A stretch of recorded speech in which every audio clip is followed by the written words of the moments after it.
বাংলাদেশে আমরা সেনা প্রধান কখনো কোনো বক্তব্য রাখলে আইএসপিআর এর মাধ্যমে সে সম্পর্কে জানতে পারি, কিন্তু আমাদের সবাইকে খুব অবাক করে দিয়ে সেদিন রাতে সেনা প্রধানের একটি বৈঠকের কিছু পয়েন্টস ফেসবুকে প্রচারিত হল, যে তিনি তার সহকর্মীদের সঙ্গে বৈঠকে কি কি আলাপ করেছেন সেগুলো ফেসবুকে কতগুলো আইডি থেকে প্রকাশিত হল। এবং শুধু ফেসবুকে তা সীমাবদ্ধ না থেকে দেখা গেল যে কালবেলা বা প্রথম আলোর মতো পত্রিকাগুলো সেগুলোকে প্রকাশ করল। কিন্তু সোর্স ছাড়া সংবাদ প্রকাশ, তা আবার মূলধারার মিডিয়ায়, এটা তো আগে কখনো এভাবে দেখি। এখন সেনাবাহিনীর যে কর্মকর্তারা রয়েছেন তারা সেনানিবাসের অভ্যন্তরে যে কোনো বিষয় নিয়ে কিন্তু আলাপ আলোচনা করতে পারে। তারা বাংলাদেশেরই নাগরিক এবং তাদের যে কোনো ধরনের রিফ্লেকশনস থাকতে পারে, বাংলাদেশ নিয়ে তাদের কনসার্ন থাকতে পারে, এবং এমন তো নয় যে তারা যন্ত্রমানব। কিন্তু তারা সাধারণত তাদের যে বক্তব্যগুলো জনপরিসরে আনতে চান তা আইএসপিআর এর মাধ্যমে আসে, এভাবে ফেসবুকের মাধ্যমে কখনো আসে না। আর সেনাপ্রধান তো কোনো ইউটিউবার নন বা ফেসবুকার নন যে তার বক্তব্য এভাবে ফেসবুকে এসে পড়বে। এই ঘটনাটাকে আমার কাছে খুবই আনপ্রফেশনাল মনে হয়েছে। কে বা কারা এটা করেছে সেগুলো সম্পর্কে আমার মনে হয় যে আরেকটু খোঁজ খবর নেওয়া প্রয়োজন। কারণ এতে যেটা হয়েছে তা হচ্ছে সেনাপ্রধান এবং সেনাবাহিনীর কর্মকর্তাদের যে প্রাইভেসির অধিকার তা ক্ষুণ্ণ করা হয়েছে। কারণ তারা তাদের অভিমত সেনানিবাসের মধ্যে কিভাবে প্রকাশ করছেন তা তো এভাবে জনপরিসরে আনার দরকার নেই। এখন এই ব্যাপারটাকে সাধারণ মানুষ একটি ষড়যন্ত্র হিসেবে দেখেছে। কি সেই ষড়যন্ত্র? যেটা সাধারণত হয়ে থাকে, যে যেহেতু সেনাবাহিনীর একটি দীর্ঘ ইতিহাস রয়েছে এবং সেই ইতিহাসে বিশেষ করে 2009 থেকে 2024 পর্যন্ত ফ্যাসিস্ট হাসিনার একেবারে বলা যায় যে অনুগত কর্মচারী হিসেবে সেনাবাহিনীকে কাজ করতে দেখা গেছে, সে কারণে সাধারণ মানুষের মধ্যে আশঙ্কা রয়েছে যে হয়তো হাসিনাকে ফিরিয়ে আনার জন্য সেনাবাহিনীর একটি অংশ সক্রিয়, তারাই হয়তো এভাবে চ্যালেঞ্জ করছে ক্ষমতা কাঠামোকে বা প্রধান উপদেষ্টাকে। কিন্তু আমার কাছে ব্যাপারটা এরকমটা মনে হয়নি, কেননা এই যে সেনা প্রধান এবং সেনাবাহিনী, তাদের মধ্যে থেকে বিশেষ করে যারা জুনিয়র কর্মকর্তা এবং জওয়ান, তাদেরকে আমরা দেখেছি যে অগাস্ট মাসে যখন তাদের উপরে নির্দেশ ছিল যে গুলি চালাতে হবে সাধারণ মানুষের উপরে, তখন তারা সেই অন্যায্য আদেশ অগ্রাহ্য করে জনগণের পাশে দাঁড়িয়েছে। এবং এই যে 5 অগাস্ট যে ফ্যাসিস্ট হাসিনাকে সরানো গেছে, সেখানে সেনাবাহিনী জনগণের অংশ হিসেবেই কাজ করেছে এবং এখানে তাদের অংশীদারিত্ব রয়েছে।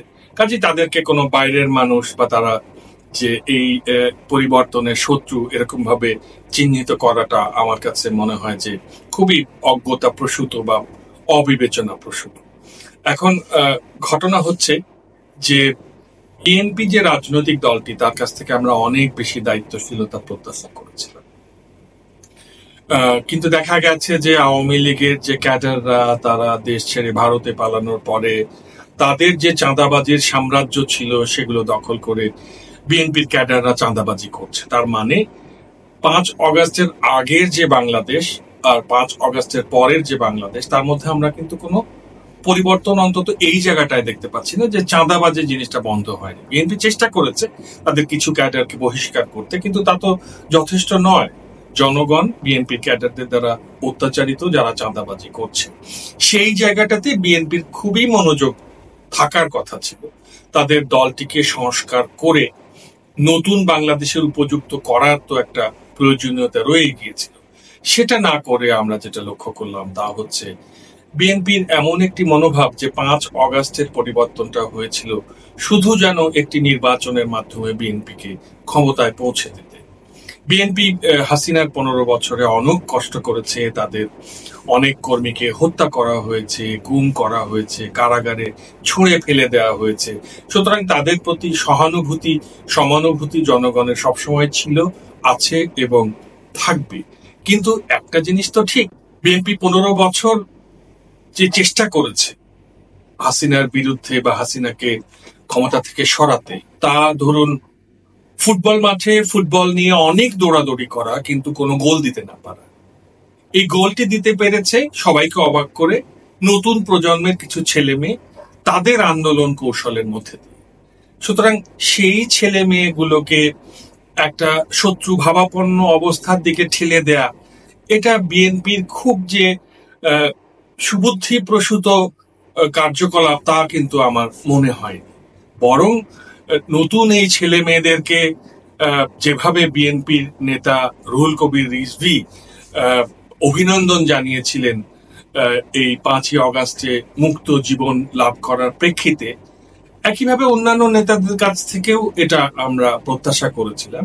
বিশেষ করে যে নেতা মিস্টার সালাউদ্দিন, উনি ভারতে গুম থাকা অবস্থায় একটা মানবেতর জীবন যাপন করেছেন। তিনি কিন্তু এই যে দেশে আসলেন, মুক্ত বাংলাদেশে আসতে পেরেছেন, এর পেছনে এই তরুণ তরুণীদের বিরাট অবদান রয়ে গেছে। অথচ মিস্টার সালাউদ্দিন এসেই প্রতিদিনই প্রায় পাওনাদারের মতো প্রধান উপদেষ্টার উদ্দেশ্যে বলেন যে কবে নির্বাচনটা দিচ্ছেন, এবং দেখা যায় যে উনি আওয়ামী লীগের মনোনীত যে রাষ্ট্রপতি চুপ্পু, উনার পদত্যাগের দাবিটি যখন তরুণেরা উত্থাপন করেছিল, তখন উনি বলেছিলেন যে না, এতে সাংবিধানিক সমস্যা হবে। কিন্তু সম্প্রতি যখন অধ্যাপক ইউনূস এই সেনাবাহিনীর অভ্যন্তর থেকে এক ধরনের চ্যালেঞ্জ ছুঁড়ে দেবার অভিব্যক্তি দেখে খানিকটা বিষাদগ্রস্ত হয়ে পদত্যাগের সিদ্ধান্ত নিতে যাচ্ছিলেন, তখন মিস্টার সালাউদ্দিন বললেন যে উনি যদি মন খারাপ করে পদত্যাগ করেন তাহলে বিকল্প নিশ্চয়ই রয়েছে। মানে চুপ্পুর বিকল্প উনি খুঁজে পাননি, কিন্তু ডক্টর ইউনূসের বিকল্প ওনার কাছে রয়েছে। এই ব্যাপারটা খুব পরাবাস্তব, এবং আমার মনে হয় যে বিএনপির ব্যাপারে পুনর্ভাবনা করা উচিত যে তাদের কোথায় কোথায় ভুল হচ্ছে, কিভাবে তারা নতুন প্রজন্মের কাছে অজনপ্রিয় হয়ে উঠছে। কারণ এই যে নতুন প্রজন্মটি, এদেরকে না বুঝতে পারলে আজকের এবং আগামীর বাংলাদেশে কিন্তু ক্ষমতা কাঠামো পরিচালনা করা অত্যন্ত কঠিন হবে বলেই আমার মনে হয়। এখন অধ্যাপক ইউনূসের যেটা আমার মনে হয় যে বেশ অস্বস্তিকর মনে হয়েছে, তা হচ্ছে বিএনপির এই যে সংস্কারের প্রতি একটি বিরূপ মনোভাব এবং কেবলমাত্র নির্বাচনের ব্যাপারে চাপ দিতে থাকা পাওনাদারের মতো করে। এটা অধ্যাপক ইউনূসের কাছে মনে হওয়াটা স্বাভাবিক, যে তাহলে কি কেবল একটি নির্বাচন করে বিএনপিকে ক্ষমতায় পৌঁছে দেওয়ার জন্যই এই 5ই অগাস্টের পরিবর্তন, নাকি এমন একটি বাংলাদেশের জন্য এই পরিবর্তন যাতে সেখানে সাধারণ মানুষ যে মৌলিক অধিকারগুলো চায়, প্রতিষ্ঠানগুলোর কাছ থেকে যে গণতান্ত্রিক আকাঙ্ক্ষা সবার, সেগুলো পূরণ হতে পারে সংস্কারের মধ্যে দিয়ে। এবং সেই সংস্কারের সময় তো প্রয়োজন। গত 10 মাস ধরে আমরা দেখেছি যে পরাজিত আওয়ামী লীগ নানাভাবে প্রতি বিপ্লব ঘটাতে চেষ্টা করেছে। তারা ইউটিউবে, টক শোতে এক পাল লোকজনকে ছেড়ে দিয়েছে অধ্যাপক ইউনূসের ছিদ্রান্বেষণের জন্য।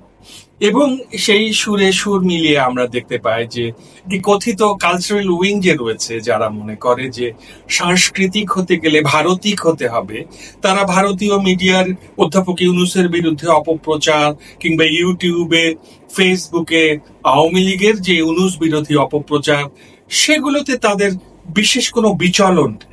কিন্তু ইউনূস পদত্যাগের কথা তুলতেই তিনি পদত্যাগ করুন, তিনি পদত্যাগ করলে অসুবিধা নেই, এরকম একটি সাংস্কৃতিক গান গেয়ে উঠলেন।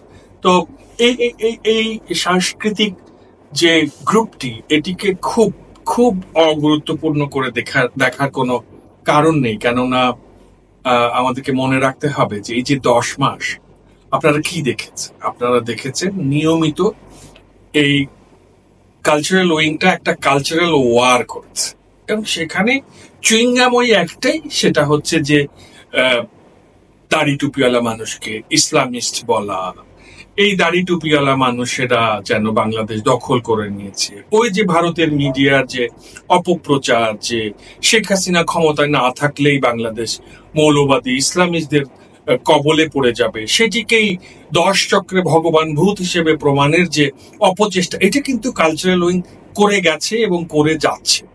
সুতরাং এই যে অধ্যাপক ইউনূসকে বারবার এভাবে মৌলবাদী সরকার প্রমাণের চেষ্টা, পৃথিবীর লিবারেল বৃত্তে সবচেয়ে সেলিব্রেটেড একজন মানুষ হচ্ছেন অধ্যাপক ইউনূস, আর আমাদের সুডো লিবারেল আওয়ামী ঘনিষ্ঠ লোকেরা যারা 54 বছর ধরে এক ধরনের তেলাঞ্জলি দিয়ে প্লট, পদক, পদবি বাগিয়েছে, তারা হঠাৎ 5 অগাস্টের পরে এত সচেতন নাগরিক হয়ে উঠেছেন যে তারা সনদ দিচ্ছেন ইউনূসকে যে তিনি মৌলবাদী এবং তিনি মৌলবাদীদেরকে এক ধরনের সুবিধা করে দিচ্ছেন। মানে খেয়াল করেছেন ব্যাপারটা, যে নতুন বড় লোকের যেমন বড়লোকি দেখানোর একটা প্রবণতা থাকে, নতুন কালচারাল উইং এরও নিজের কালচারটা দেখানোর একটা উদগ্র বাসনা থাকে। তো সব মিলিয়ে যেটা মনে হয়েছে তা হচ্ছে যে 5 অগাস্টের আগের যে বাংলাদেশ, যেখানে আওয়ামী লীগের সিপি গ্যাং গালাগালের একটি সংস্কৃতি তৈরি করেছে আমাদের সমাজে, যা মুখে আসে তা বলে দেবার একটি প্রবণতাকে তার সবার সামনে নিয়ে এসেছে, সেইটাই অব্যাহত রাখলে তো নতুন বাংলাদেশ তৈরি করা যাবে না। নানা বিষয়ে বিভিন্ন রকম আলোচনা হতে পারে, বিতর্ক হতে পারে, সংলাপ হতে পারে, কিন্তু সেটা কাউকে অপমান করে, কাউকে ছোট করে, কাউকে তকমা দিয়ে হতে পারে না। সুতরাং আওয়ামী লীগের প্লেবুক ফলো করে বিএনপি যদি তকমা দেওয়ার রাজনীতিকে অনুসরণ করে, কালচারাল উইং যদি তকমা দেওয়ার রাজনীতিকে অনুসরণ করে এবং ক্রমাগতভাবে ইসলামিস্টদেরকে নিম্নবর্গের মানুষ হিসেবে তকমা দেয়, তাহলে কিন্তু একটি ইনক্লুসিভ সমাজ আমরা গড়তে পারবো না। আমাদেরকে মনে রাখতে হবে, এই যে যারা বিএনপির বড় বড় নেতা বা আমাদের যারা কথিত কালচারাল উইং এর বেশ পুরোধা ব্যক্তিত্ব, তাদের ছেলেমেয়েরা ইংলিশ মিডিয়ামে পড়েছেন, পশ্চিমের সেকেন্ড হোমে থাকেন, এবং তারা কি আর করবেন, তারা পশ্চিমে কেরানির চাকরি করবেন এবং ফেসবুক এবং প্রথম আলোতে সফল যারা কেমন তারা এমন সব ইন্টারভিউ দেবেন। কিন্তু বাংলাদেশের সার্বভৌমত্ব রক্ষায় এইসব দাড়ি টুপিওয়ালা ছোটখাটো মানুষের ঈশ্বরেরাই দাঁড়িয়ে যাবেন, রক্ত দেবেন, ত্যাগ করবেন। তারা যেহেতু সবচেয়ে অধিকার বঞ্চিত জনগোষ্ঠী, তাদেরকে আমরা যেহেতু খাদ্যের অধিকার, পুষ্টির অধিকার, শিক্ষার অধিকার, স্বাস্থ্যের অধিকার সবকিছু থেকে বঞ্চিত রেখে আজকে এই অবস্থায় নিয়ে এসেছি, তাদের কাছ থেকে আমরা একেবারে রাতারাতি এনলাইটেনমেন্ট প্রত্যাশা করতে পারি না, বরং তাদের সঙ্গে ডায়ালগ করা দরকার। তো এই যে বাংলাদেশে আমরা বনাম ওরা, আমাদের লোক, আমরা বিরাট সাংস্কৃতিক, ওরা মৌলবাদী, এইসব আলোচনা করে যারা চিরস্থায়ী বন্দোবস্তের নতুন জমিদার সাজতে চান, তারা আমার মনে হয় যে এই চেষ্টাটা বাদ দিতে পারে। কারণ এই ইন্টারনেট সংযুক্ত পৃথিবীতে এই যে নতুন প্রজন্মটি যারা 5ই অগস্ট বাংলাদেশের মুক্তি এনেছে, বাংলাদেশকে মুক্ত করেছে ফ্যাসিস্ট হাসিনা এবং ভারতীয় ছায়া উপনিবেশ থেকে, তারা তো গোটা পৃথিবীকে দেখেছে। তারা আপনাদের কল্পিত এই কালচারাল এরেনাতে যে এক ধরনের গজতন্ত্রের মিনার হয়ে বসে থাকা, এগুলোকে কিন্তু আর খুব একটা গুরুত্ব দিবে না। এই যে বিভাজনের খেলাটা খেলে নিজেদেরকে একটু অন্যদের চেয়ে সুপিরিয়র দেখানোর যে বিকৃতি, এটাই আমার মনে হয় যে আমাদের সমাজের মূল সমস্যা। আমি এই চুইংগাম চেবানোটা থেকে বেরিয়ে আসতে অনুরোধ করব আমাদের সমাজের একটু চিন্তা ভাবনায় অগ্রসর হিসেবে যারা নিজেদেরকে দাবি করেন তাদের প্রতি। আমরা ডায়ালগ চাই, আমরা বিতর্ক চাই, আমরা আসলে কলতলার কাজ্জা বা ঝগড়াঝাটি চাই না। এবং আমরা আশা করব যে যেহেতু অধ্যাপক ইউনূস স্পষ্টভাবে বলেছেন যে ডিসেম্বর থেকে আগামী বছর জুনের মধ্যে একটি নির্বাচন অনুষ্ঠিত হবে, কাজেই প্রতিদিন পাওনাদারের মতো নির্বাচন দেন এই ক্লিশে খেলাধুলাটা করে লাভ নেই। নির্বাচনের জন্য সবার প্রস্তুতি নেওয়ার জন্য তাদের নিজের দলটিকে সংস্কার করতে হবে, চাঁদাবাজি বন্ধ করতে হবে, পেশি শক্তি দিয়ে কালো টাকা দিয়ে ভোট কেনার যে একটি প্রবণতা রয়েছে এবং বাংলাদেশ লুণ্ঠনের ম্যান্ডেট হিসেবে যে ব্যবহৃত হয় নির্বাচনে জিতে যাওয়া ক্ষমতাটা, সেই প্রবণতাগুলো থেকে বেরিয়ে এসে একটি সভ্য বাংলাদেশের কল্পনা যারা করতে পারবেন, আমার মনে হয় তারাই প্রাসঙ্গিক থাকবেন আজ এবং আগামী বাংলাদেশে।